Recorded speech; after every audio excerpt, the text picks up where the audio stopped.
Hello, this is Marian Pena coming to you from seemstobeso.com. Today I'm going to talk to you about using shapes in Electric Quilt to draw with. The shape tools are located here on your left menu. I purposely removed mine so that I can show you real quickly how to add them. These are the shapes we're going to draw today. And if they are not showing on your menu, you can click here and choose the Add Remove button, and then choose the shapes that you want to add to your toolbar. Do you see how these have added to my toolbar? You could add these as well if you like. By default, I think this one is actually unchecked, and I know the ellipse is unchecked, but I use the brush stroke and I use my ellipse tools, so I normally have these checked also. These are also always checked, but as I said, I took them off today so I could show you how to turn them on. And then just click outside the window once you add them, and they will stay in place. They will stay in place even after you close Electric Quilt and you reopen it. Pretty much the only way I've ever discovered them to go away is if you ever reset your settings in Electric Quilt to go back to the defaults. They will also go away and you'll have to re-add them. So you can keep that in mind. The same goes with up here. You get a choice of what you want to show up here as well. This is a cool feature. If you're going through and doing a bunch of stuff, there's quite a bit here that you can add to your list to have it always come up. I do a lot of export images, so I have my export image icon. That's not there by default. You have to add it. There's quite a few others that aren't here. I think the compressed file size is not always here. Not sure what else. But I have this one checked here. I don't ever make copy projects, so that's not checked. I don't do marquee selections. I don't use the cut tool very often. If I need a cut, I just use my Control X. So as you can see, there's quite a few options that you can have on your toolbars that you don't necessarily realize are there. And you also have it on your color tab. You have one here as well where you can add more options. So you want to check all those bars and add whatever you think you'll use. And keep in mind that if you don't add them right now, you can do it in the future. Say you need, a nudge tool or something like that. They do have, various tools that will help you do those things easier in Electric Quilt. So today we're going to concentrate on shapes, as I said. One of the first things I do is if I don't have what I need here under the tracing, the applique, and the color, is I will come up here to block, we'll go to new block, and I will choose one of these 4 items. Now because I mainly draw applique shapes, I almost always 100% use the patch draw motif. And the reason for that is because I don't traditionally add backgrounds to my applique blocks. I wait and do that in when I do my quilt layout. However, you could choose patch draw block and you could add your background if you chose to do so, but you have to remember that when you add your background, you then come over to your applique tab and you would do your applique. And then once you finish, you would go to your color and color everything in. I'm going to move this over here so this might be a little bit closer because it's kind of sticking outside of the area. But these are all your default fabric colors. So once you're all ready to do that, then you can just go to your applique tab. Now it wouldn't matter what you're doing here. If you're going to add the background piece to your applique, then this is the window you should use for that. Now you're only going to get these shape tools on the applique tab. They won't show up on your piece tab, and you don't get the option to even add them. All you have here is these 3 shape tools, and that's it. So the only place in Electric Quilt where these are going to show up is on the Applique tab. I'm resisting the urge to say something about that. So anyway, the next thing we're going to do is, because we're working with shapes today, we're not going to need the Bezier curve or our line tool. Well, we could use them as part of the shapes features. They're not in what we're going to do. Now, as I noted on my website about this tutorial, when I draw shapes, I don't make a pen and paper copy. I haven't drawn it out like most artists do on paper first and then draw it, on the computer, or scan it into the computer. I actually just see it in my head and draw it. That's pretty much how I do things, and I base it sometimes on things I've seen in a magazine or maybe in a picture on the web, but I don't download the pictures and copy them. I actually just visualize what I want in my head so that the drawing is actually my own. I don't want to copy or steal from anybody. That's just not me. So my goal is to really do it on my own. Now, the idea of the city building is one I did actually see on the web, but right now I don't remember it so much. I just have the idea of it in my head, and that's how I want to keep it, just so that I can call it mine. Anyway, the first thing I know I need is I'm going to have 3 parts of the building to this shape, and from the website you know what this building looks like, so you know that I first drew the middle section because that's the underneath section of all the buildings. And so I'm just kind of going to add the shapes in here, and I drew that shape. I'm sorry, it's just so automatic for me. You want to hold down your icon to get the window to come out. It's the same with any of these icons that have the little arrows. It's like up here we have this one. You actually have to press near the dot for the little window node to pop up, but that's with the little red square dots where you press it down and it will bring up that window. But with these two, it's a fly out menu, okay?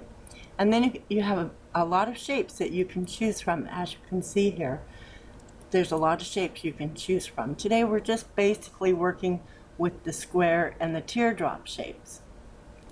The square shape also draws rectangles. It's not important that you draw just the square, but first really I want to go over this bar. This bar is pretty important. When you're drawing, you always should have a size in mind that you want your block to be. I always have mine pretty much set at 12 by 12. I consider that a standard default block size for quilts. I also consider 6 by 6 the same, but when I draw, I like to draw in a big area, so I set mine at 12 by 12. And I'm usually at full screen, but because I'm making a video, can't do that. So I chose to I'm trying a new format in the video today, so that's why it looks more, I'm hoping more open on my videos on YouTube, because they don't always look that way. But anyway, I have my block width and my block height set to 12 by 12. The snaps and the graph paper cells, which is the grid, always kind of confuse me, but from my understanding, your snaps need to be divisible by the horizontal and vertical settings that you set, and they don't have to be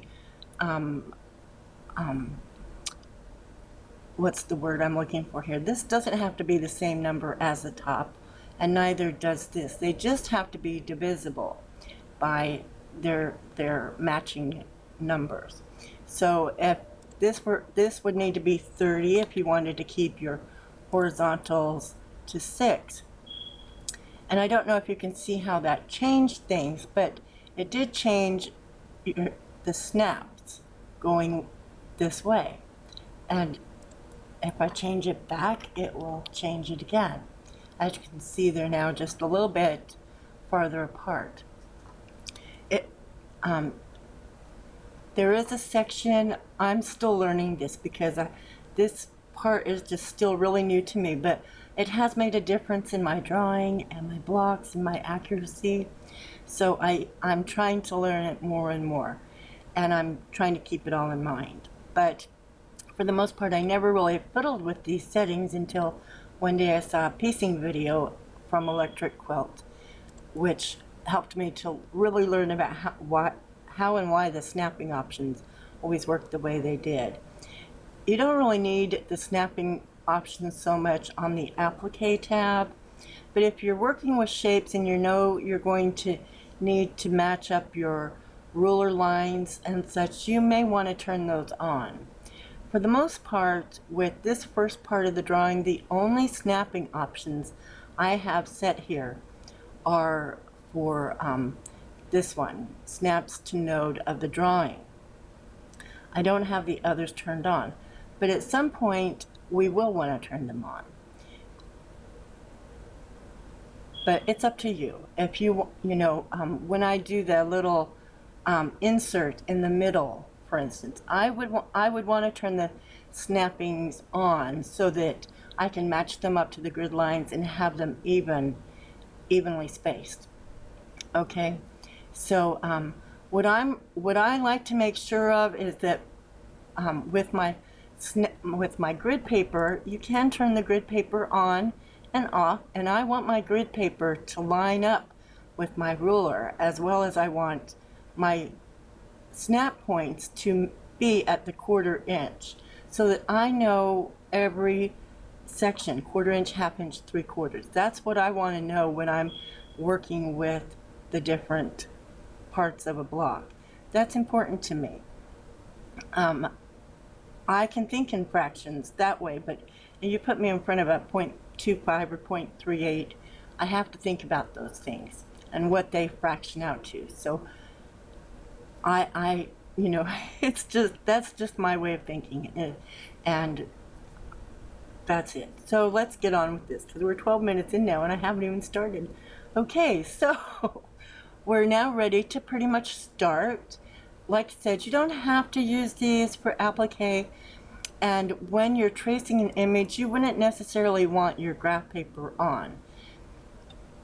You can take the snaps away almost to the point of not seeing any snaps as well, but I'll leave that up to you. Normally, I don't see any snaps either. I just take them off altogether until I have everything drawn. So I leave it up to you to go which way you want. But because we're doing shapes today, they're more important for me to have on. So I'm going to turn them on and use them. And like I say, when you choose a shape, Electric Quilt will remember the shape until you change it again. Even when you close and reopen the software, it's going to open to these shapes that you last used. Okay, so you might want to keep that in mind. So I'm going to draw the middle section here, and I'm just going to bring this out a little bit. I'm going to bring this over 1/4 inch. And I want this, well, I'm going to bring it over a little bit more actually, I think, because I want my middle section to be wider than my other two sections. But I kind of want my back building to be a little bit wider, so I'm going to, for right now, I'm just going to set it here, and I can always change it later.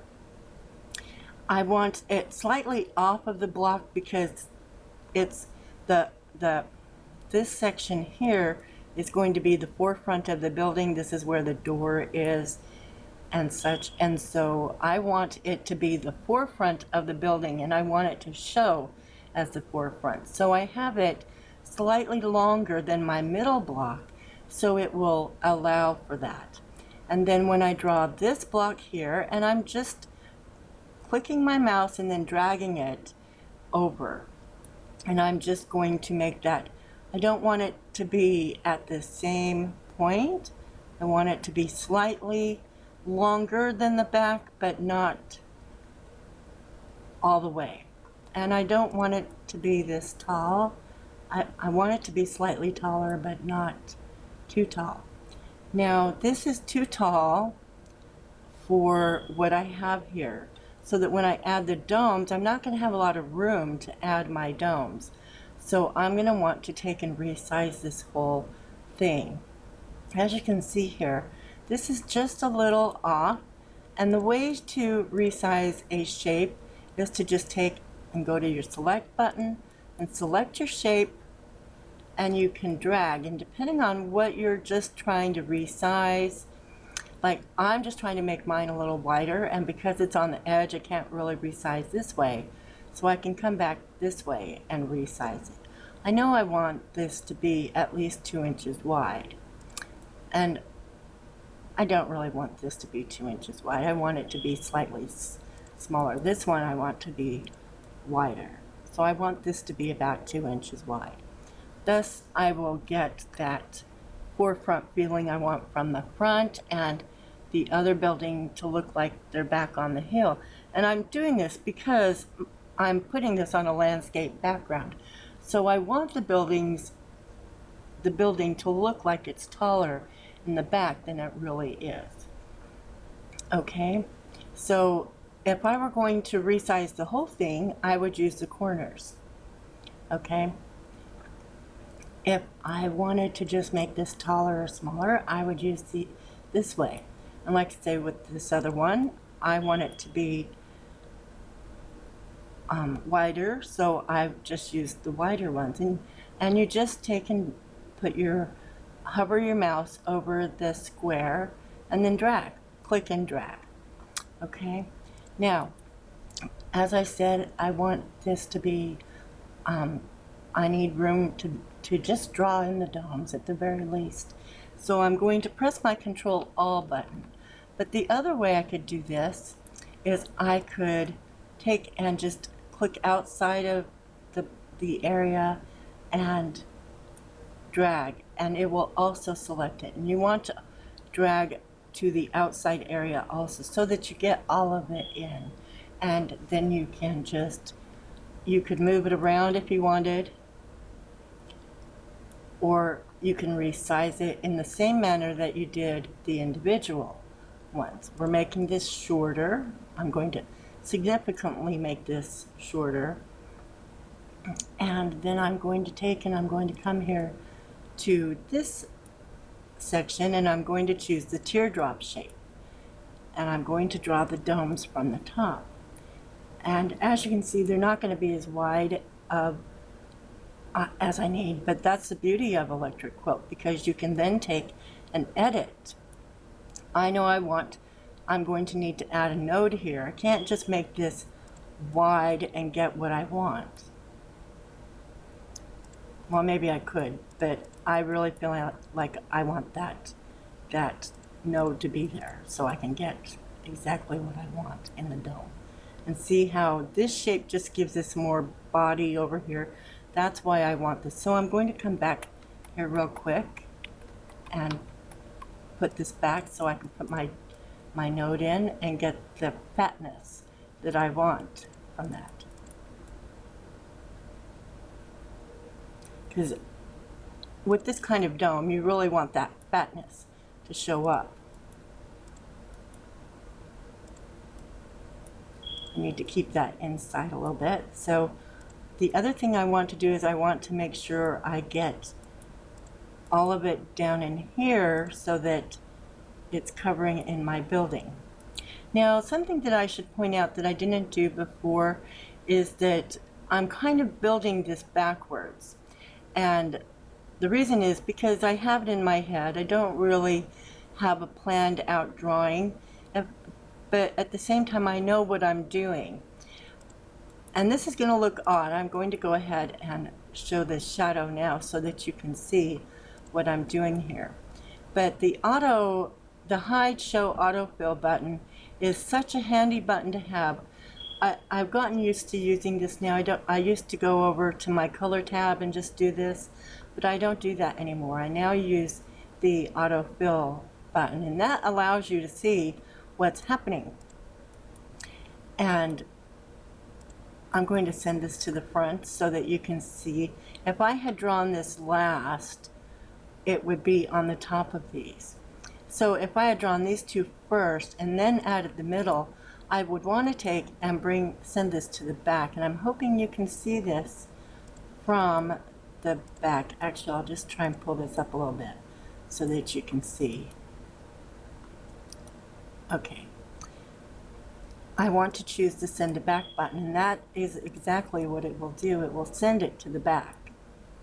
And the cool thing about this is that when I go to print the templates for this, or if I were to, well, I'm going to do templates, but if I were going to do even rotary cutting and that kind of thing, it would put everything automatically in order, so that this would be piece A. This would be the very first piece you'd put down.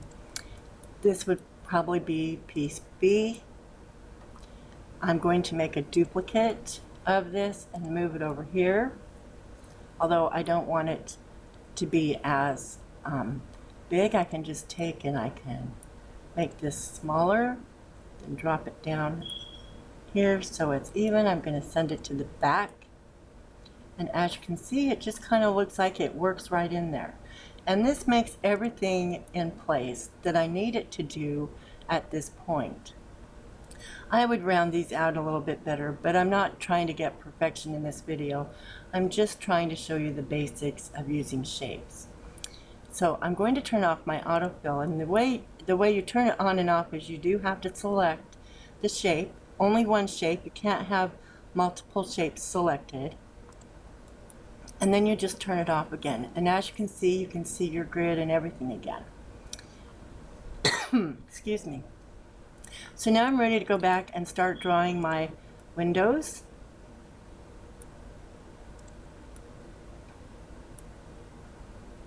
I'll put a window in here. Make this one a little wider. Then I want a door. I'm going to just put that right on the edge. And I need that node turned off.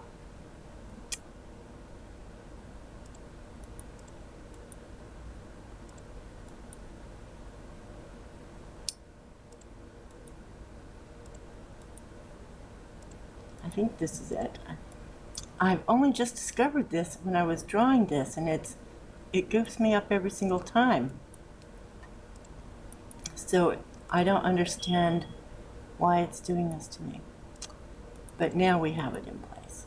So one of those snapping nodes is making part of my design go away from my door, and I need it to do that because I don't know, because like I say, I only just discovered it when I was making this lesson. Didn't even do it to me when I originally drew this block. So I don't know what's going on in that respect. But it didn't make this part become hidden. It's almost like it's, and it did it on the Applique Only tab too, on the motif drawing. So anyway, next we're going to work on this area here, and we're just going to use our editing tool, and we're going to double click to get another node, and I kind of just put the first one down here, then I come to the middle here, and I make this work over here. I make this just a little taller so it meets up with this is where turning on your snaps could work so great, because you can snap to the nodes of the drawing. So I will do that real quick.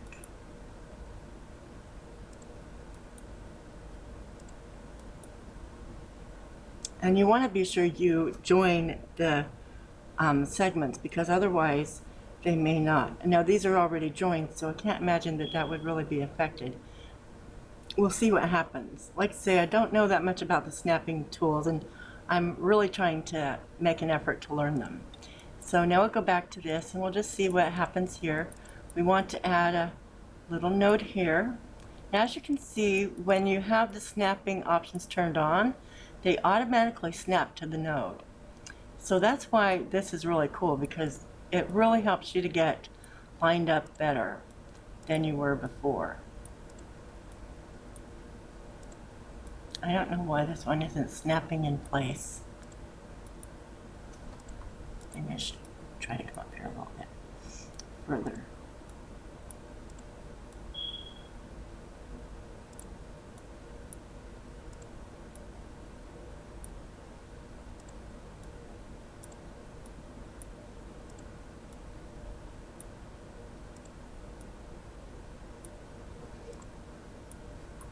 Okay, so next we're ready to do this one.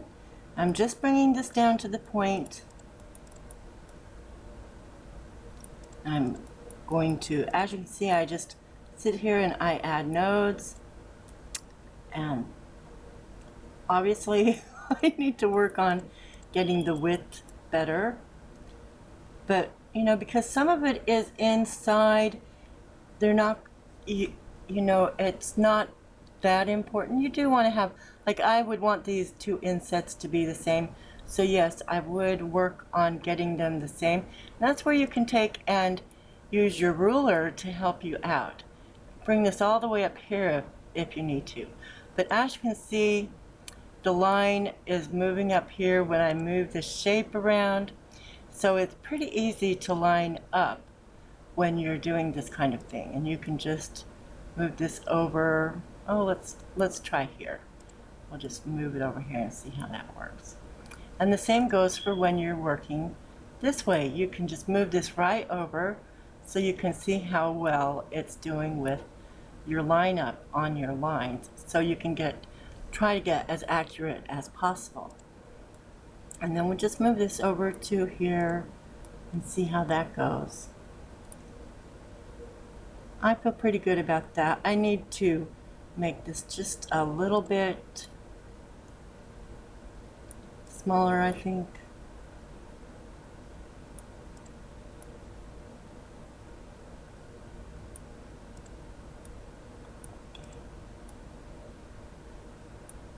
And there, it's pretty even. There's a dot between each one, and that works well for me. So I would just line these up so they seem a little bit straighter. Obviously, I don't have them lined up on the lines properly, but I would want them to be straight, even though, you know, that's, to me, that's just being tedious, but I think most people would want them to be straight. So I would just get them lined up, and I try to match them up to the dots as close as possible. And I am usually really zoomed in for this kind of stuff. I have bad eyes, and so I really need to zoom in to make sure I get all this lined up. So I just want to make it clear that you can zoom in, you can zoom out, you can do what you want, you can move these how you want. These are little tips for trying to make sure you get your widths as even as possible. You can fiddle around until you're happy. Don't have to worry about making others happy. This is a pattern for you first, and if you're selling your patterns, then it's for other people second. So make your patterns like you'd want your patterns, and that will make you happy. Once you're done, you can then take it to the color tab. Well, you want to look at your shadow first and see how you like it. And you can see how it comes together rather nicely here. And then you would just come over here, because this is on the patch draw block. It has a background, so you can put your background in, and then you can color your house in whichever you want to do. And I would go here and here maybe, and then something a little darker. I don't want it the same color as my dome. Okay, I like that. And then I would put maybe black window, and I think that's,